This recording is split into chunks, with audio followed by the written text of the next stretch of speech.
പ്രിയപ്പെട്ട സീറോ മലബാർ വിശ്വാസികളെ, നമ്മുടെ സഭ എത്ര ദയനീയമാണ് ഇന്നത്തെ നമ്മുടെ സഭയുടെ അവസ്ഥ.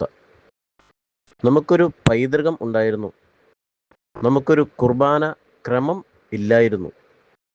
പക്ഷേ നമ്മുടെ പൈതൃകത്തിൻ്റെ പാരമ്പര്യം പേറിക്കൊണ്ട് നമ്മുടെ പൂർവ്വ പിതാക്കന്മാർ, നമ്മുടെ മെത്രാന്മാരും നമ്മുടെ സമൂഹത്തിൽ ജീവിച്ചിരുന്ന, നമ്മുടെ സഭയിൽ ഉണ്ടായിരുന്ന തീഷ്ണതയേറിയ വിശുദ്ധരായ വൈദികരും ലിറ്റർജിക്കൽ കമ്മിറ്റിയും ചേർന്ന് വർഷങ്ങൾക്ക് മുമ്പേ അതേക്കുറിച്ച് പഠനം നടത്തുകയുണ്ടായി.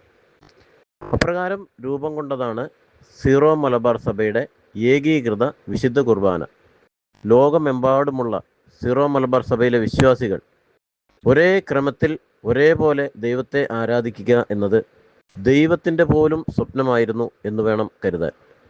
അപ്രകാരം ചില നിർദ്ദേശങ്ങളും ചില ബോധ്യങ്ങളും കിട്ടിയ വൈദികർ തങ്ങളുടെ ജീവിതത്തിൻ്റെ മുക്കാൽ ഭാഗവും ബൈബിൾ പഠനത്തിനും വിശുദ്ധ കുർബാനയെക്കുറിച്ചുള്ള ഗവേഷണത്തിനും വേണ്ടി നടത്തി രൂപം കൊടുത്ത 1997 ഇവിടെ പ്രാബല്യത്തിൽ വരേണ്ടിയിരുന്ന ഏകീകൃത വിശുദ്ധ കുർബാനയാണ് 2025 ആണ്ടായിട്ടും മാറ്റമില്ലാതെ ജനാഭിമുഖം എന്ന പേരിൽ ഇപ്പോഴും വൈദികർ തുറന്നുകൊണ്ടിരിക്കുന്നത്.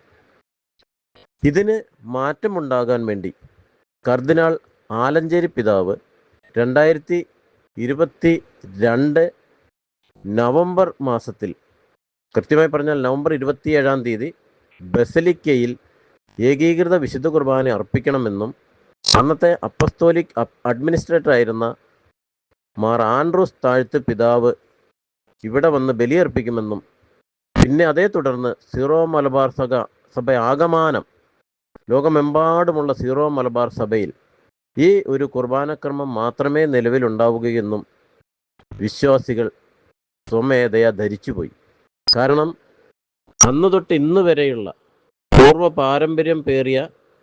പൂർവ്വ പാരമ്പര്യം അനുസരിച്ച് വരുന്ന ക്രിസ്ത്യാനികൾ തങ്ങളുടെ സീറോ മലബാർ സഭയുടെ മേജർ ആർച്ച് ബിഷപ്പ്, അതുപോലെ തന്നെ അതിലും ഉന്നതനായ ലോകത്തിലെ എല്ലാ ക്രൈസ്തവ സഭകളുടെയും അധ്യക്ഷനും പരമാധ്യക്ഷനുമായ മാർപ്പാപ്പയെ അനുസരിക്കുക എന്ന കീഴ്വഴക്കവും, മാർപ്പാപ്പ നമ്മുടെ സഭയുടെ തലവനായതുകൊണ്ടും അതിനുശേഷം സീറോ മലബാർ സഭയുടെ മേജർ ആർച്ച് ബിഷപ്പും പരിശുദ്ധ സീറോ മലബാർ സഭയുടെ സിനഡും ചേർന്ന് ഒരു നിർദ്ദേശം മുമ്പോട്ട് വെച്ചാൽ ആ നിർദ്ദേശത്തെ കുനിഞ്ഞ ശിരസോടുകൂടി അനുസരിക്കുക എന്ന ഒരു കടമ മാത്രമേ മറ്റു മെത്രാന്മാർക്കും വൈദികർക്കും വിശ്വാസികൾക്കുമുള്ളൂ.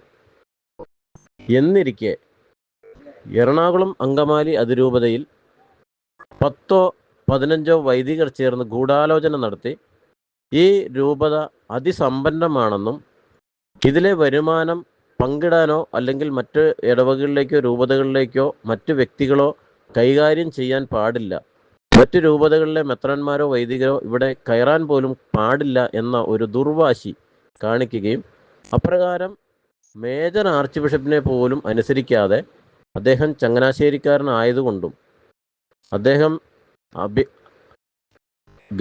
ബൈബിൾ പഠനത്തിലും ലിറ്റർജിയിലും അതീവ തൽപരനായിരുന്നതുകൊണ്ടും അദ്ദേഹം പിന്തുടർന്നു വന്ന പാരമ്പര്യം കാത്തുസൂക്ഷിക്കുന്നതിന് വേണ്ടി, അത് സഭാമക്കൾക്ക് കൈമാറുന്നതിന് വേണ്ടി ലോകമെമ്പാടുമുള്ള സീറോ മലബാർ വിശ്വാസികൾ അതോടെ ഐക്യപ്പെടുന്നതിനും വേണ്ടി സിനഡിൽ പാസാക്കിയ ആ ഒരു നിർദ്ദേശത്തെ ഈ ദുഷ്ടവൈദികർ തള്ളിക്കളയുകയുണ്ടായി. അത് പകർന്ന് ഒരു പകർച്ചവ്യാധി പോലെ വ്യാപരിച്ച് ഏതാണ്ട് 300-ലധികം വൈദികരിലേക്ക് ഇതൊരു ക്യാൻസർ പോലെ ബാധിച്ചു 2025 ആയപ്പോഴത്തേക്കും. പക്ഷേ ഇതിനെല്ലാം അടിസ്ഥാന കാരണം വിശ്വാസികളോ വൈദികരോ അല്ല. കാലഘട്ടങ്ങൾ മാറുമ്പോൾ മെത്രാന്മാർ, രൂപതകൾ വർദ്ധിക്കുന്നു, മെത്രാന്മാരുടെ എണ്ണം കൂടുന്നു. യഥാർത്ഥത്തിൽ മെത്രാന്മാരുടെ തിരഞ്ഞെടുപ്പ് വരേണ്ടത് പരിശുദ്ധാത്മ നിവേശിതവും പ്രാർത്ഥനയിലൂടെയുമാണ്. എന്നാൽ കഴിഞ്ഞ 10, 18, 20 വർഷങ്ങൾക്ക് ചരിത്രമെടുത്താൽ റെക്കമെൻഡഡ് ബിഷപ്പുമാരെ ഇങ്ങനെ അഭിഷിക്തരായി നിയോഗിക്കുക വഴി സീറോ മലബാർ സഭ തങ്ങളുടെ ലോകമെമ്പാടുമുള്ള 60 ലക്ഷത്തിലധികം വിശ്വാസികളെ വഞ്ചിക്കുകയും സ്വന്തം നാട്ടുരാജ്യം പോലെ കുറേ രൂപതകൾ സൃഷ്ടിക്കുകയും അതിനെ ഒരു മെത്രാൻ റെക്കമെൻഡ് ചെയ്യുന്ന ആളെ മെത്രാനാക്കി വാഴിക്കുകയും ചെയ്തു പോന്ന ഒരു പ്രവണത കേരള സഭയിൽ, സീറോ മലബാർ സഭയിൽ ഉണ്ടായി. അതിൻ്റെ പരിണിത ഫലവും ഭവിഷ്യത്തുമാണ് ഇന്ന് ലോകം മുഴുവനുള്ള സീറോ മലബാർ വിശ്വാസികൾ അനുഭവിക്കുന്ന കുർബാന പ്രശ്നം. പ്രിയമുള്ളവരെ, ഇത് വളരെ ചുരുക്കി പറഞ്ഞതാണ്. ഇതിനെക്കുറിച്ച് സംസാരിക്കുകയാണെങ്കിൽ നമ്മൾ കേട്ടുകേൾവി പോലുമില്ലാത്ത ചില ദുഷ്ടകഥകൾ എറണാകുളം അങ്കമാലി അതിരൂപതയിലെ വൈദികർ ചെയ്തു കൂട്ടുന്നതും ഇപ്പോൾ ചെയ്തുകൊണ്ടിരിക്കുന്നതും നമുക്ക് പറയാനുണ്ട്.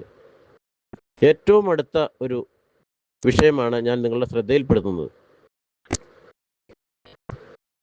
സീറോ മലബാർ സഭയുടെ തന്നെ ആസ്ഥാന ദേവാലയമായ, ലോകമെമ്പാടുമുള്ള ക്രൈസ്തവർക്ക്, സീറോ മലബാർ വിശ്വാസികൾക്ക് എപ്പോൾ വന്ന് പ്രാർത്ഥിക്കണമെങ്കിലും പ്രാർത്ഥിക്കാൻ അവകാശമുള്ള ആസ്ഥാന ദേവാലയമായ Ernakulam Broadway saint Mary's cathedral ബസിലിക്കയിൽ ഏകീകൃത വിശുദ്ധ കുർബാന അർപ്പിക്കുകയില്ല എന്നും പറഞ്ഞ് 32ഓളം വൈദികർ ഒന്നു ചേർന്ന് ഇടതടവില്ലാതെ കുർബാനയെ അവഹേളിക്കുകയും തിരുരക്തമില്ലാതെ കുർബാന അർപ്പിക്കുകയും മുറിച്ച തിരുവോസ്തി വീണ്ടും വീണ്ടും വെള്ളം തൊട്ട് കൂട്ടിയോജിപ്പിച്ച് വീണ്ടും കുർബാനകൾ നടത്തുകയും അങ്ങനെ കുർബാനയുടെ ഒരു റാലി നടത്തുകയും ഉണ്ടായി.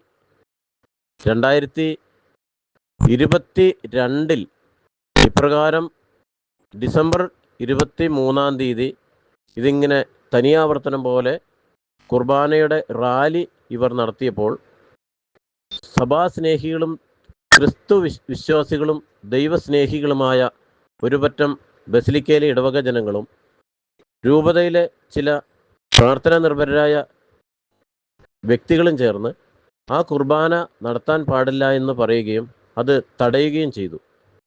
അന്നു തുടങ്ങി ഇന്ന് വരെ വിമതരുടെ സീറോ മലബാർ സഭയുടെ സിനഡ് ഇല്ലിസിറ്റ് എന്ന് പ്രഖ്യാപിച്ച കുർബാന അർപ്പിക്കാൻ വേണ്ടി വൈദികർ കാട്ടിക്കൂട്ടുന്ന കോപ്രാഞ്ചങ്ങളും അതിനെല്ലാം കുടപിടിക്കുന്ന ഒരു മേജർ ആർച്ച് ബിഷപ്പും അദ്ദേഹത്തിൻ്റെ തന്നെ ഒരു വികാരിയും ഇപ്പോൾ നിലവിലുണ്ട്.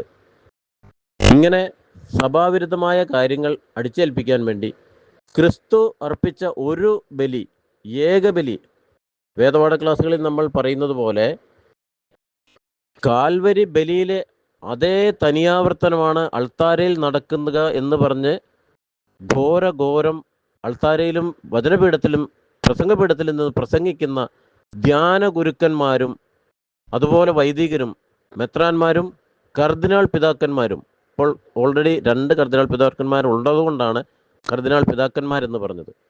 ഇവരിൽ ആരും ഒരു ചെറുവിരൽ പോലും അനക്കുന്നില്ല. ഇങ്ങനെ ഒരു ബലിക്ക് പകരം ഇവിടെ സമവായം എന്ന പേരിൽ, യഥാർത്ഥത്തിൽ ക്രിസ്തു കാൽവരിയിൽ സമവായ ബലി അർപ്പിച്ചില്ല. വേണമെങ്കിൽ പിതാവായ ദൈവത്തിന് പറയാമായിരുന്നു, പകരം ഒരാളെ കൂടി പകുതി ക്രൂശിക്കുക, അങ്ങനെ പകുതി ഈ ബലിയും പകുതി ആ ബലിയുമായിട്ട് സമവായം കൊണ്ടുപോകുക എന്ന് ദൈവം തമ്പുരാൻ പറഞ്ഞില്ല. എന്നാൽ ഇവിടുത്തെ സീറോ മലബാർ സഭയുടെ എറണാകുളം അങ്കമാലി അതിരൂപതയുടെ മെത്രാനായ പാമ്പ്ളാനി പിതാവിൻ്റെ നോട്ടത്തിൽ കാൽവരിയിലെ ബലി 2ആക്കി മാറ്റി ഇവിടെ അൾത്താരയിലും അർപ്പിക്കുവാൻ അദ്ദേഹം പരിശ്രമിച്ചുകൊണ്ടിരിക്കുന്നു. ഇത് വിശ്വാസികൾ തടഞ്ഞതാണ് ഇപ്പോഴത്തെ ബസിലിക്കയിലെ സ്ഥിതിഗതികൾ രൂക്ഷമാവാൻ കാരണം. പ്രിയമുള്ളവരെ, നിങ്ങൾ ചിന്തിക്കുക, അൾത്താരയിലെ ബലിയുടെ അതേ തനിയാവർത്തനമാണ് കാൽവരിയിലെ ബലിയുടെ തനിയാവർത്തനമാണ് അൾത്താരയിലെങ്കിൽ നമുക്ക് എങ്ങനെ സമവായത്തെ അനുകൂലിക്കാൻ പറ്റും? വിശ്വാസികളെ, നിങ്ങൾ ഉണരുക.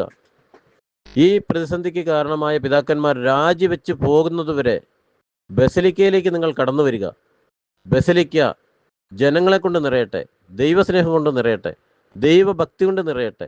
വിശ്വാസികൾ ഉണ്ടെന്ന് മെത്രാന്മാരും മാർപ്പാപ്പയും അറിയട്ടെ. കർദിനാളന്മാരുടെ മർക്കടമുഷ്ടി താഴ്ന്നു പോകട്ടെ. ഇവർ ചെയ്തു കൂട്ടിയ കൊടും പാതകങ്ങളും സാമ്പത്തിക തിരിമറികളും മറയ്ക്കുവാൻ വേണ്ടി വിമതർക്കും വിമത സഭാദ്രോഹികൾക്കും സഭാവിരുദ്ധർക്കും വിമതർക്കും സഭയുടെ കീഴ്വഴക്കങ്ങളും പാരമ്പര്യങ്ങളും അടിയൊര വെച്ച് സഭയെ നശിപ്പിക്കാൻ യഥാർത്ഥ വിശ്വാസികൾ അനുവദിച്ചുകൂടാ. നിങ്ങൾ ഉണരുക. നിങ്ങൾ വിശ്വസ്തയോടെ ഇതിനെതിരെ അതിശക്തമായി പ്രതികരിക്കുക.